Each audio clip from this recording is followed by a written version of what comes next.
Hello and welcome to another episode of Low to Pro, where I'm going to teach you how to take your flows to the next level. In this one, I'm going to show you how to take your Dataverse list actions to the next level by using Dataverse filter queries. Now, you might be saying, Ace, Dataverse list rows actions already use Dataverse filter queries. What are you talking about? Those aren't the same things.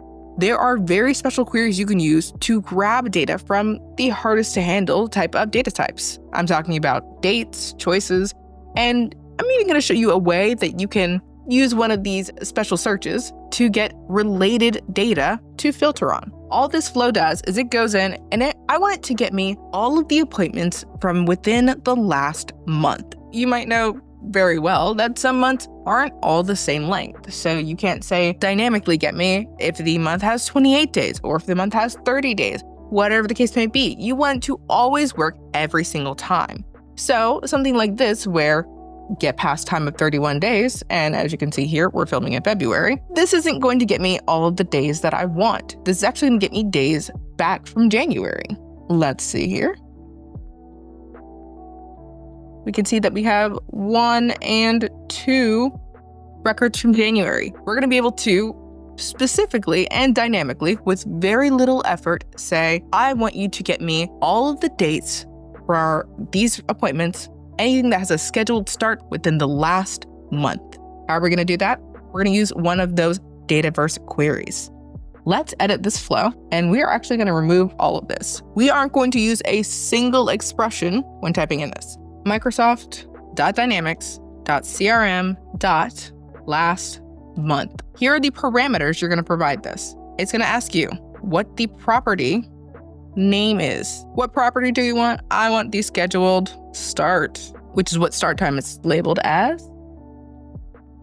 I want this to only get me things from the current month. It should not get me anything from January. And moment of truth. Boom, I only have things from this month. Could you go in and say, all right, get the current time, and if the current time is this, find the month on that one, and then filter down my scheduled start to only have this month at this position? You could have one simple line that does all of that for you. Now, there are a ton of these Dataverse filter criteria that you can utilize. Let's say I want to not get things from this month. I want to get things from last month. All I have to do is change that to say last month.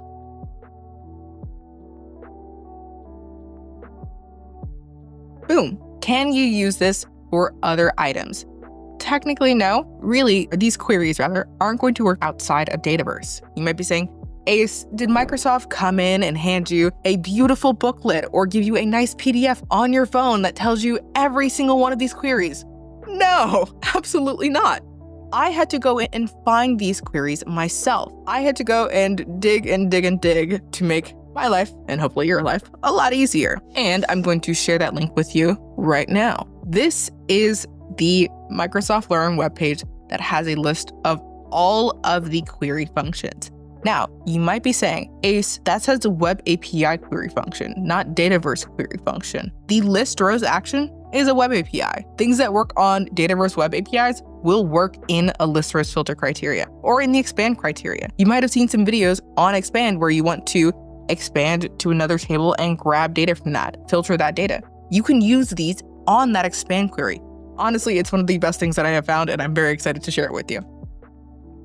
You have all sorts of different filters you can use. You can use them for choice lists, for hierarchies, for users. You can use them for dates like we're doing now. Let me show you one other page. Bring that over. This is where I found out how we could do all of these filtering. You have things like your normal comparison operators, which you might have used, your equals, not equals, greater than, less than. You have your logicals, your grouping. These OData query functions are just the start. The next thing I'm going to show you is how to do a Lambda expression. Ace, what's a Lambda expression? I know it sounds weird. A Lambda expression is going to allow you to search on collection values. So basically, like if an account has an email or it has 60 emails, I want to pull out every account that has an email with the word Lambda in it. Can I do that? Is that even a thing that is possible? Yes. Let me show you. The first thing that I'm going to do is I'm going to show you how to get any accounts that have an email that starts with Loader Pro, right? You might be saying, Ace, that's going to be kind of hard. Don't you have to filter down all of your emails and then go into each email and do like an apply to each and filter down to see if the account on the email is linked to this with the regarding object ID and blah, blah, blah, and all that stuff? No. All you have to do is this. Now, just to make sure everything is nice and kosher, I'm going to just select a single column. That way it doesn't take as long. I highly recommend, if you do not do that already, always select the columns that you need and nothing else. It'll speed up your queries substantially. Now, I'm going to show you how you can use these Lambda operators to, let's say you want to find if an account has made an appointment and that appointment happens to, contain the words low to pro in its subject. Let's see if we can find that very specifically. I have a bunch of appointments with both the Soup Store and Pragmatic Works about low to pro for queries. Are those the only two accounts that I have? No, but those are the only two accounts that I want to see. Go to account. I'm targeting account to appointments, adding a / because I want to target something inside that relationship. Now I want it to get me any account. So find me an account who has any appointment. That is what the A stands for. The A is going to be your sort of character that we're using to be the shorthand for appointment. I want to know if in the appointment, I'm going to use this contains feature. I want to know if my appointment subject contains the words low to pro. So final filter rows is going to be account _ appointments / any parentheses. A, our variable in this case, does the appointment subject contain low to pro? We should see 2 accounts here. Now in my select statement, all I did was select out 2 names. Well, not 2 names specifically. I selected the name of the 2 accounts. So here are my outputs. I'm not going to hit click to download because it has some sensitive data in there, but we are going to only see Pragmatic Works and the Soup Store. And got my account name here. If I were to say, I want to see an account that has, let's say I want to be more specific. What if I only want to see accounts that for every appointment they make, it's about low to pro in some way? Now, what I'm going to show you is the next type of Lambda operator, all. I'm going to switch that any to an all. All right, Ace, what is the difference between any and all? Any is going to say, I'm looking at this relationship we have between accounts and appointments. I want to see if there is an account, any account, doesn't matter. If that account has a single appointment that has low to pro in it, perfect, you go in that list. What all says is, okay, out of all of these accounts, if every single appointment you have has low to pro in the subject, then you get into this list. If you have a single appointment that's not low to pro, sorry, bud, you're not getting in. So I know for a fact that Pragmatic Works has all of its appointments. They're marked as low to pro for queries. Now, the other account, Soup Store, has 1 appointment that does not have low to pro in it. It has soup clothes, but that's a different story. What we're going to do is we are only going to test this once, and we are only going to see 1 account. Why are we only testing this once? Because I don't want to make this video 20 minutes long with 5 tests. 1 test is all we get. All right, let's run our flow. Okay, and we only get our 1 account. Now for funsies, if you want to run yours again over and over to see that you'll get the same result, go for it. I'm not going to stop you. I'm not there. Let's say I want to get a little bit more specific with my any here. I'm going to be a little bit more lenient. I'm going to say, I want you to give me any account that has a low to pro appointment, but I'm going to add another criteria in here. I want to say, get me any account that has an appointment that has a subject that contains low to pro. Not only that, I'm going to do this. What are you doing, Ace? I'm saying I want to get any open appointments, very particularly. All right, while this is going to run in the background, I'm going to show you exactly why I know I can target that. This is where you have to know your data. On my Pragmatic Works account, I have some low to pros that are open, but I have other low to pros that are closed, like these 2. Realistically, I should only see Pragmatic Works because that is the only one of the 2 that has both a appointments that contain Lambda Pro. It also has some appointments that are open still. They haven't been taken care of, even though they're overdue.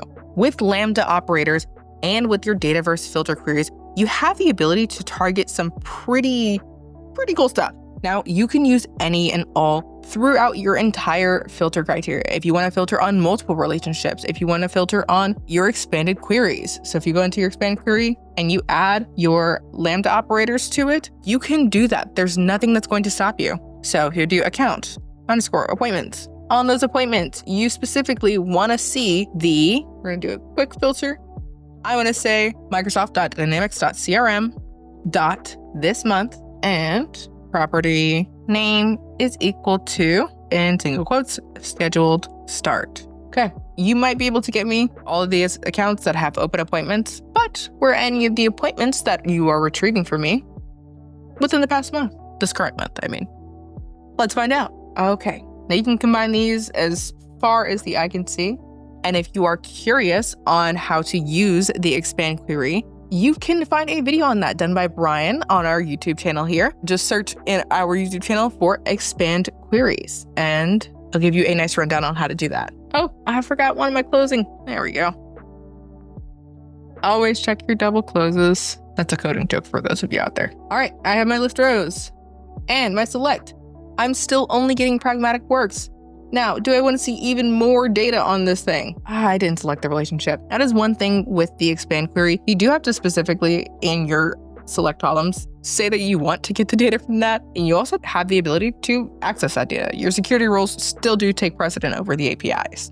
Now, with all of this in mind, you can go from having your original scheduled start greater than 31 days and doing some really complex actions in order to make sure it's within the right month, to just having one line, Microsoft Dynamics CRM this month. All right, my name is Ace, and this has been Lambda Pro. Comment down below and let me know if you think this feature is super handy or if it's just something that's gonna make your code a little bit more complicated. Either way, if you wanna see more of this kind of content, you can subscribe to our YouTube channel, or if you wanna get in contact with me so I can help you with things like this personally, we do have virtual mentoring here at Pragmatic Works, where basically we hop on a call and I help you fix things like this. If you are interested in that, some of those links will be in our description down wherever YouTube has put it.